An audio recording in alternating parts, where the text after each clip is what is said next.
सरकार की तरफ से दावे तो बहुत किए जाते हैं कि भूमि अधिग्रहण के बाद आपको बराबर मुआवजा दिया जाता है, मुआवजा बल्कि ज़मीन की कीमत से कहीं ज़्यादा दिया जाता है। लेकिन क्या हो कि जब भूमि भी अधिग्रहित हो जाए, डॉक्यूमेंट भी मुआवजे के सारे तैयार हो जाए, लेकिन जो सरकार को पैसा देना चाहिए, जो अकाउंट में आना चाहिए, जिसकी भूमि अधिग्रहित की गई है, जो उसके अकाउंट में ही ना आए तो फिर क्या हो।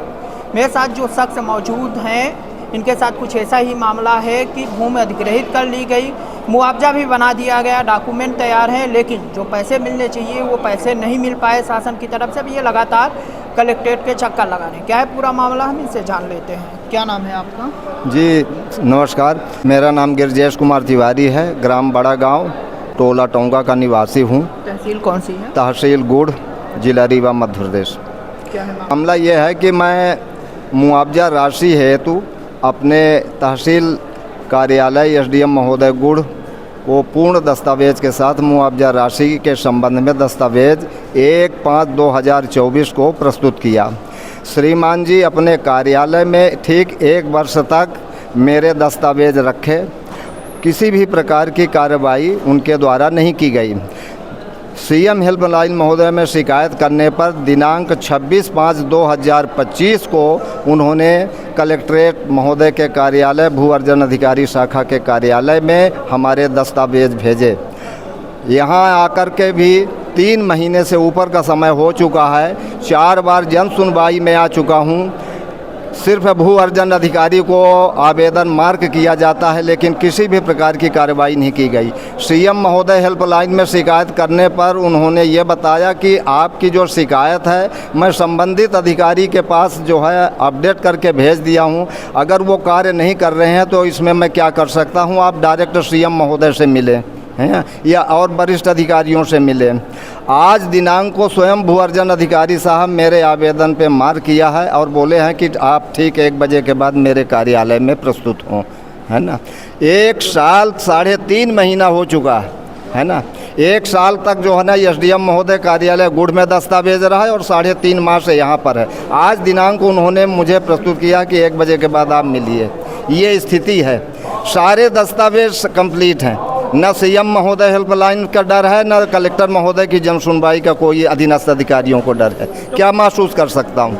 मैंने किसी भी प्रकार का इनसे वार्तालाप नहीं किया, किसी भी प्रकार का अभद्र व्यवहार नहीं किया, हमेशा शालीनता से पेश हुआ, है ना। लेकिन न जाने हमारे मुआवजे के प्रति इन वरिष्ठ अधिकारियों की क्या मंशा है, ये वो जाने या ईश्वर जाने। आप ही बस का अटका हुआ है कि कई और लोगों का अटका? और लोगों का अटका है कि नहीं मुझे जानकारी नहीं है, लेकिन मेरा तो अटका हुआ है। आज करीब जो है ना तो 1.5 साल से ये कार्रवाई चालू किया हूँ मैं, और ये नहर निकले हुए तो लगभग 12 साल से ऊपर हो गए हैं। अच्छा, तो 12 साल पहले का पैसा अभी तक नहीं आया? ऐसा नहीं आया। तो गांव में और लोगों की ज़मीन रही होगी तो उन लोगों का सब मिल गया। चूँकि मैं सर्विस में था और का नाम से ये ज़मीन जो मैंने क्रय किया था ये माँ के नाम पर थी। माँ के निधन के बाद जो है वारिसाना हम दोनों भाई गिरजेश कुमार तिवारी, उमेश कुमार तिवारी के नाम पे वारिसाना उतरा। सारे दस्तावेज जो है नकला खसरा, नकल, खतौनी ये सब निकलवाया। मुआवजा राशि के संबंध में जितने डॉक्यूमेंट्स की आवश्यकता है वो सब आवेदन के साथ प्रस्तुत किया, और आज भी वो भू अर्जन अधिकारी के कार्यालय में 3.5 महीने से यहाँ पर विश्राम कर रहे हैं। अब क्या कर सकते हैं? आज पहली बार आए हैं आज ये 4थी बार आया हूँ। तो आज भू अर्जन अधिकारी जन सुनवाई में स्वयं बैठे थे, बोले 1 बजे के बाद आप मेरे कार्यालय में आकर के जो है ना चर्चा करें। तो देख सकते हैं कि इनका हक, खुद के हक को पाने के लिए भी कितनी लड़ाइयाँ लड़नी पड़ती है। ज़मीन तो इनकी चली गई सरकार के हिस्से में, लेकिन जो मुआवजा मिलना चाहिए वो अभी इनके हिस्से में अभी तक नहीं आ पाया है।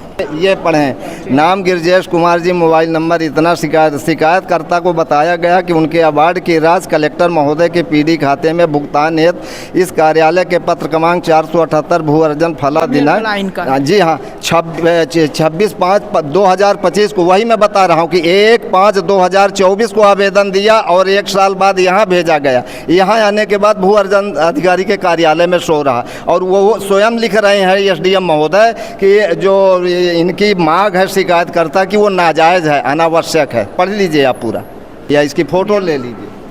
ठीक है, तो सीएम बिल्कुल सीएम हेल्पलाइन को भी हेल्पलाइन आप महसूस कर सकते हैं, ताकि सीएम महोदय तक ये चर्चा जाए कि सीएम महोदय की हेल्पलाइन का भी जो है ना अधिकारियों को कोई असर नहीं है, उल्टा जो है शिकायतकर्ता को झूठा आरोप लगाया जा रहा है। बिल्कुल शिकायतकर्ता को झूठा आरोप लगाकर कहीं ना कहीं अपनी जो जिम्मेदारियां हैं उससे पल्ला झाड़ने की कोशिश की जा रही है।